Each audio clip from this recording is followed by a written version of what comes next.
और अनंत भगवान का स्वरूप यदि समझ में आ गया तो किसी स्वरूप को समझने की आवश्यकता नहीं है। दूसरे शब्दों में हम कहें कि अगर अनंत भगवान का स्वरूप समझ में आ गया तो उसी में राम, कृष्ण, शिव, ब्रह्मा सब कुछ उसी में आ जाता है, क्योंकि वही अनंत है जो अनेक रूपों में व्यक्त होता है।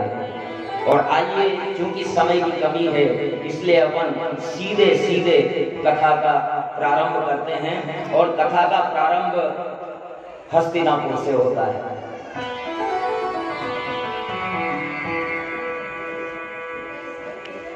तत्रोपविष्टो धर्मात्मा श्वेता सुमनसा स्वस्तिका नक्षतां भूमि स्वर्णं रजतं मणि।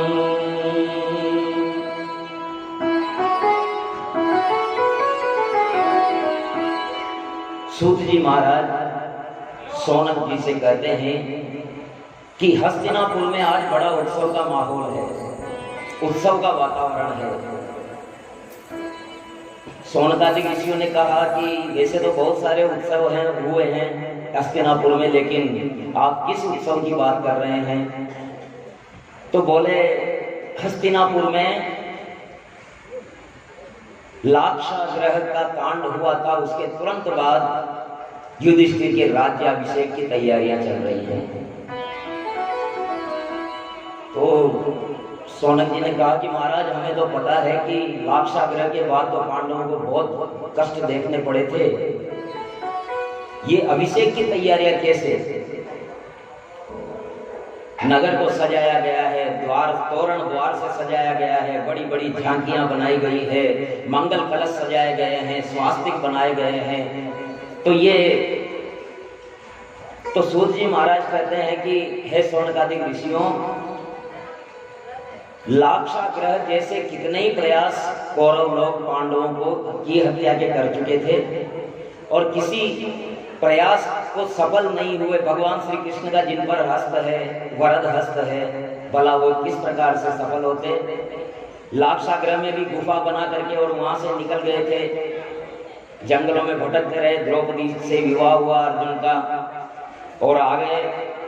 भीष्म पितामह विदुर जी, इनको पता लगा कि ये बहुत ही गंभीर अपराध हो जाएगा कुरुकुल में यदि भाई की भाई हत्या कर देंगे, और दुर्योधन बड़ा दुष्ट है, ये पांडवों की हत्या कर ही सकता है क्योंकि कितने ही प्रयास कर चुका है। तो देव योग था कि सफल नहीं हो पाया, लेकिन आगे भी ये प्रयास करेगा और कहीं ऐसा ना हो कि भाई के हाथों भाई की हत्या हो जाए। तब विदुर जी ने देश के विभाजन का प्रस्ताव दिया। देश का विभाजन, एक विभाजन तो हमारे ज्ञात इतिहास में सन 1947 को हुआ था, जिसमें भारत और पाकिस्तान के रूप में विभक्त हो गया था हमारा आर्यावर्त। और एक विभाजन महाभारत काल में, यहाँ भी अवैज्ञानिक विभाजन था, केवल ऐसे व्यक्ति के द्वारा रेखा खींच दी गई जिसने भारत को देखा भी नहीं था। लंदन में बैठ करके और वहां ऐसी रेखा खींच दी, बस रेखा खींच ली थी। उसका परिणाम क्या होगा ये किसी ने नहीं जाना, और परिणाम फिर भारत की जनता ने भुगता और आज तक भुगत रहे हैं। सिंध जिसकी वजह से हमारी पहचान है, सिंध आज पाकिस्तान में गया और सिंध में रहने वाले 80% हिंदू आज दर दर की ठोकरें खा रहे, पूरे भारत में बिखरे हुए हैं। और वहां तो पूरी तरह से मनमर्जी चल रही थी। दुर्योधन ने कह दिया, रेखा दुर्योधन ने खींची। पिता धृतराष्ट्र था, पुत्र का अंधभक्त था, अंधा तो था आंखों से, लेकिन वो बुद्धि से भी अंधा था। उसने कह दिया कि ये एरिया हमारा, ये क्षेत्र हमारा, यानी जो भी बने हुए विकसित गांव थे, अच्छी कृषि योग्य भूमि थी, जो कुछ भी लाभदायक था, सब कुछ दुर्योधन का। और जो बंजर भूमि थी, खांडव प्रस्थ, खांडव वन, वो पांडव। लेकिन कृष्ण भगवान ने कहा कि धर्मराज युधिष्ठिर, तुम चिंता न करो, पुरुषार्थ करो। और इस प्रकार दुर्योधन का यहाँ राज्याभिषेक हुआ। बड़ा उत्सवी वातावरण। गंगा पुत्र भीष्म, महात्मा विदुर, द्रोणाचार्य आदि राज्य के अन्यायपूर्वक विभाजन से दुखी थे, किंतु दुर्योधन के लाक्षागृह जैसे षड्यंत्रों से तो पांडु पुत्र बचेंगे, ये समझ करके और विभाजन को स्वीकार किया। हस्तिनापुर के राजा,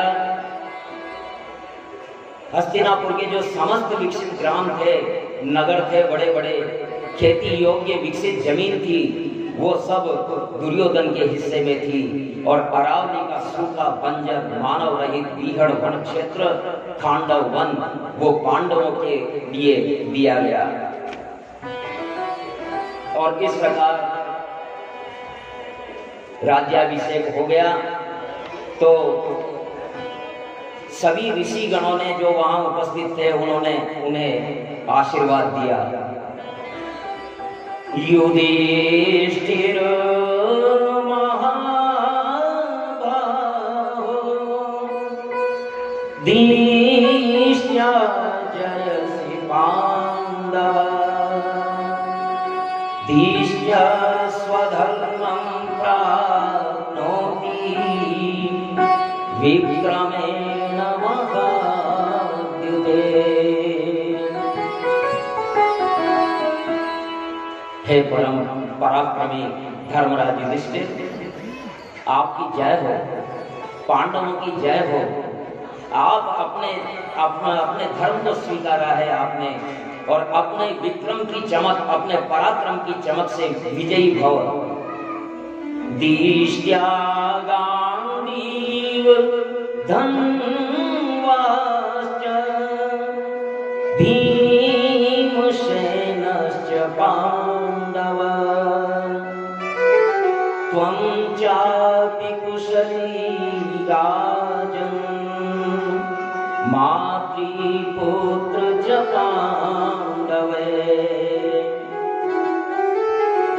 गांडीव धनुर्धारी अर्जुन का पराक्रम, भीम गदाधारी भीमसेन का संरक्षण, और सब तरह से आप कुशल रहें, ऐसा आशीर्वाद लेकर के और युधिष्ठिर भगवान श्री कृष्णचंद्र जी के साथ में खांडव वन आए। और खांडव प्रस्थ यमुना जी का पुलिंद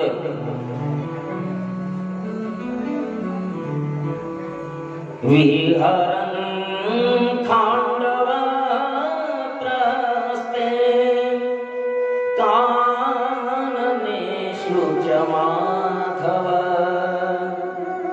पुष्टितो पवनां रम्या ददर्श यमुना नदीम्।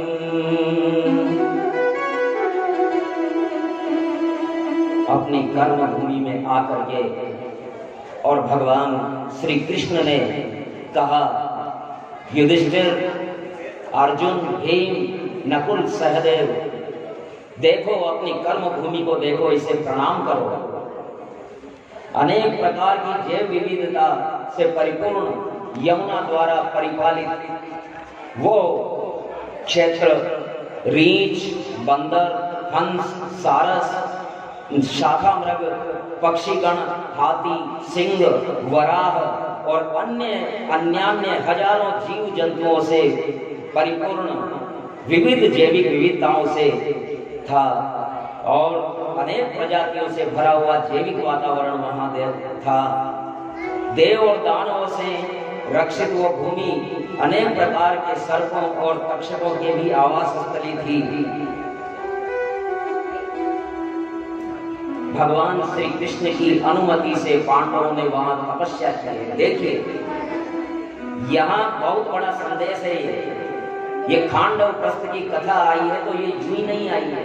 भगवान अनंत का स्वरूप क्या है इसको दिखाने वाली ये कथा है। पांचों पांडव तपस्या करते हैं। इंद्र तपस्या करके इंद्र से वो धनुष लेते हैं गांडीव, और इस प्रकार तपस्या करके अनुमति लेते हैं कि हम यहाँ नगर बसाना चाहते हैं इस जंगल में। और गांडीव प्राप्त करके अर्जुन भगवान श्री कृष्ण के पास आते हैं और भूमि पूजन के निमित्त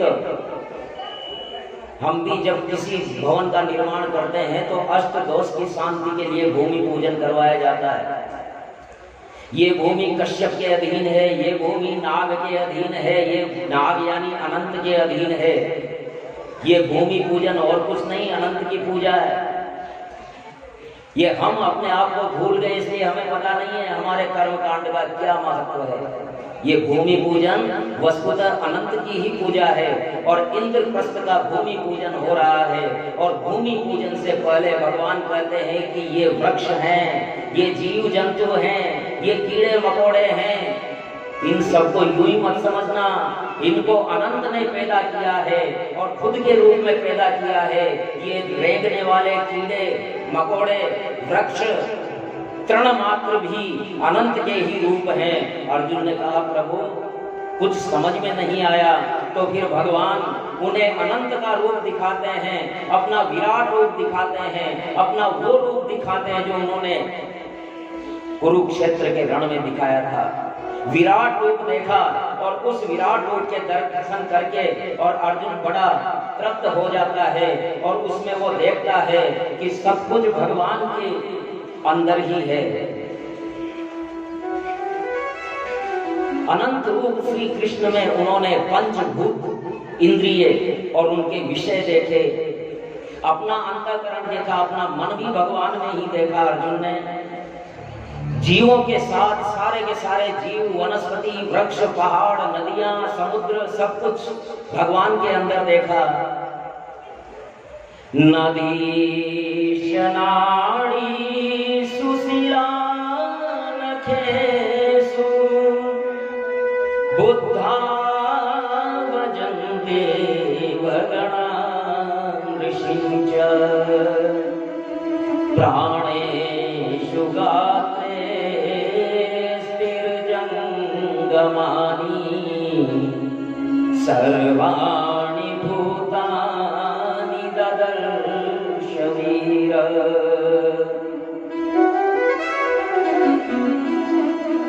भगवान की नाड़ियों को उन्होंने नदी के रूप में देखा।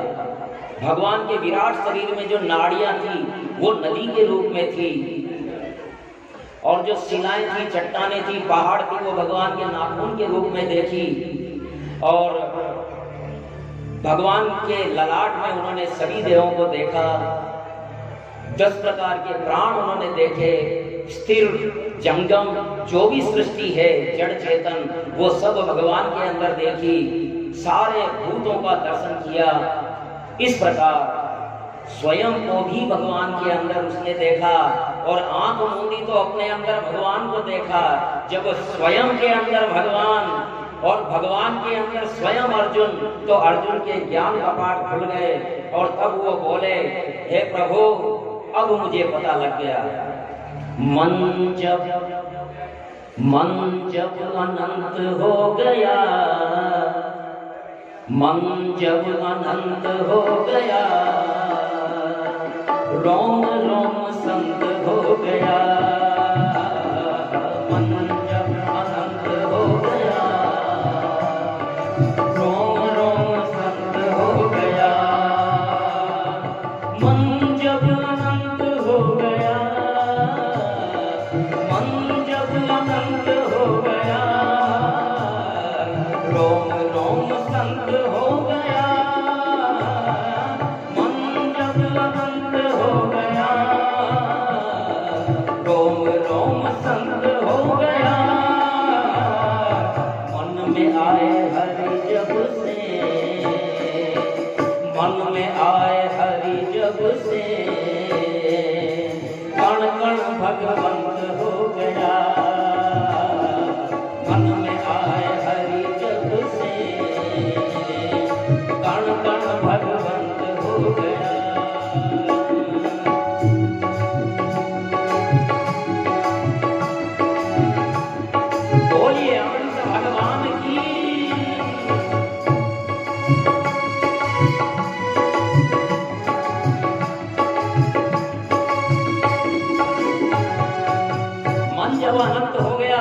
तो ये शरीर भी अनंत हो गया।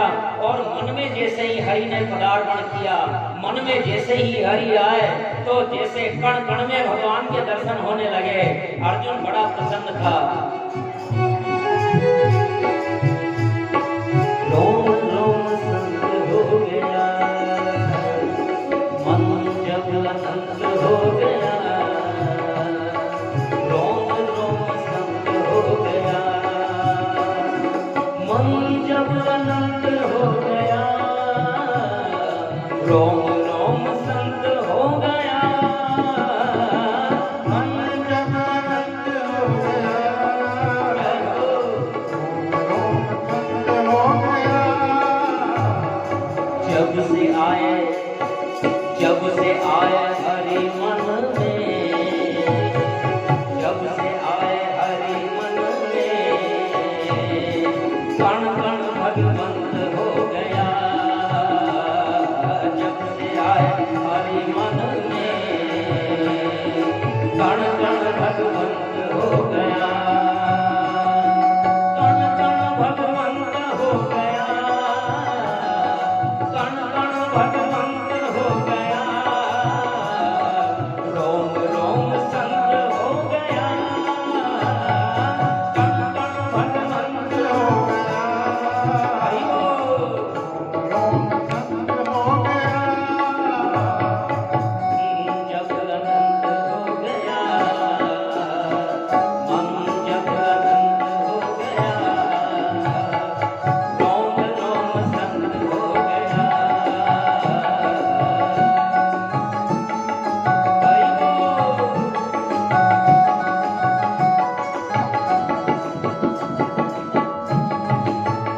जय हो।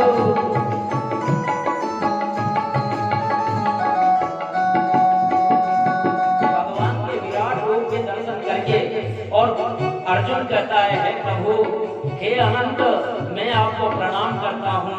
मैं भव सागर में फंस करके आपको भूल गया था। आपने जब मुझे बताया तो मुझे पता लगा कि ये कर्ण कर्ण अनंत है, ये वृक्षादि अनंत है, ये कीड़े मकोड़े जो भी जीव जंतु इस वन में है सब अनंत है। मुझे पता लग गया है प्रभु, लेकिन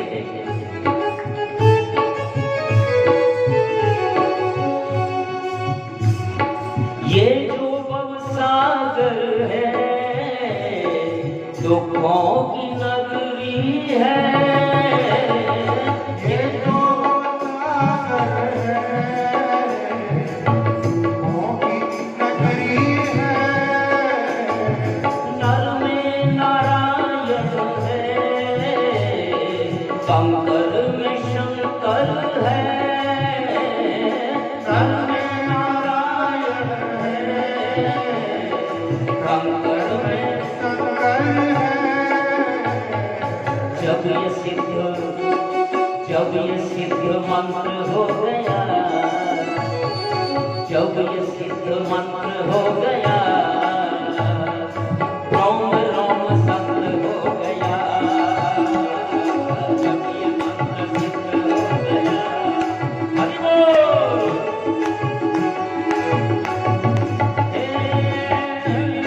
संत हो गया, रोम रोम संत हो गया। मन जब अनंत हो गया। ताली बजा सकते हैं, आनंद लीजिए। मन जब अनंत हो गया, रोम रोम संत हो गया। मन जब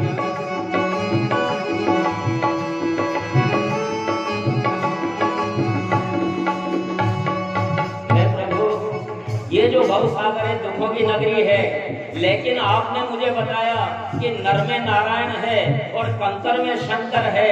और अगर ये मंत्र सिद्ध हो गया तो फिर मत जब अनंत हो जाता है। हे प्रभु, रोग दोष कष्ट पीड़ाएं तन के ही साथ रही। रोग दोष कष्ट पीड़ाएं तन के ही साथ ही रही। हरि से मिलन में ये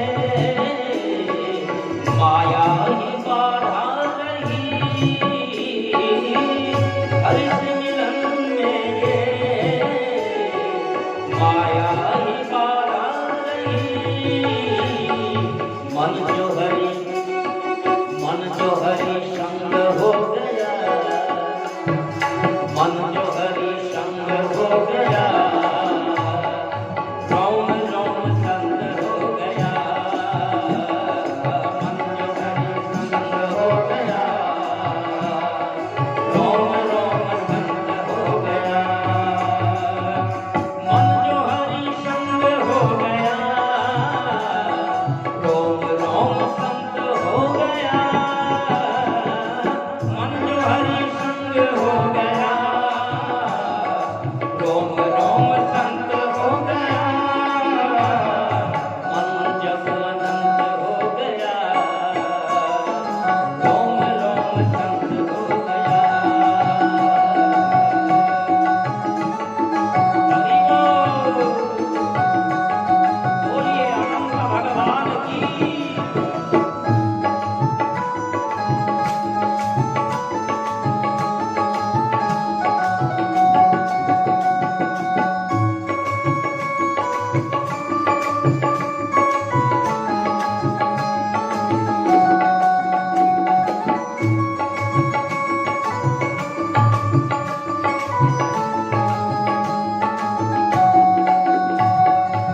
हे प्रभु, मैं तो वो करता रहा जो आप करवा रहे थे, और मैं समझ रहा था कि मैं कर रहा हूँ।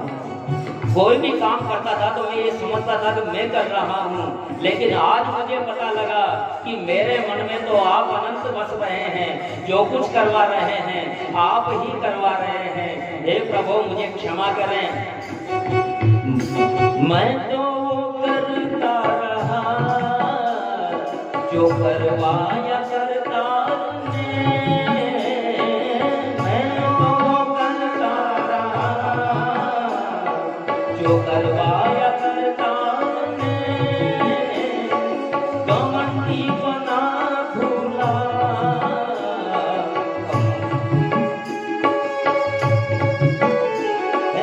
घमंडी बना भूला, के मोहांग संसार में।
हमारे ज्ञान का हमसे दूर हो जाने का यही कारण है कि हमें सोने की बहुत आदत है। अभी कहा था, अभी फिर भूल गए। बोलिए अनंत नारायण भगवान की। आवाज नहीं आई, आवाज आएगी तो मुझे लगेगा कि सुन रहे हैं। बोलिए अनंत नारायण भगवान की। ये कुछ बात हुई। जब भी जय बुलाई जाए पूरे मनोयोग के साथ में रोम रोम से जयकारा निकलना चाहिए। अरे जब हरि मन में आ गए तो फिर तो अनंत हो गए, फिर किस बात की कमजोरी रही। भगवान ने उस वन के कण कण में अपना स्वरूप दिखाया और ये सिद्ध कर दिया कि उस खांडव वन की भूमि के कण कण अनंतमय है।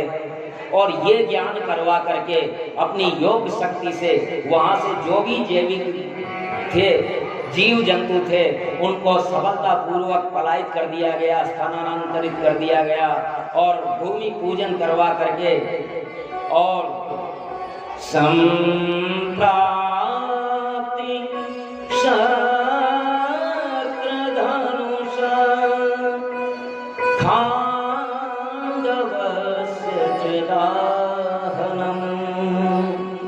मायस्य मोक्षोज्ज्वलना भुजंगस्य च मोक्षम्। इंद्र ने तपस्या करके और इंद्र से गांडीव धनुष लिया था और उस गांडीव धनुष से अग्नि वर्षा करके और खांडव का दाह किया, दहन किया। और वो चूंकि मय दानव और तक्षक नाग के अधीन था, वो दोनों उस अग्नि में जलने लगे तो अर्जुन ने उनकी प्राण रक्षा की। चूंकि अर्जुन ने मय की प्राण रक्षा की तो वो बड़े संतुष्ट हुए और उन्होंने कहा मैं आपकी क्या सेवा करूं। अर्जुन ने कहा मेरा दायित्व था, आप जले जा रहे थे, आपके प्राण संकट में थे तो बचाना मेरा दायित्व था।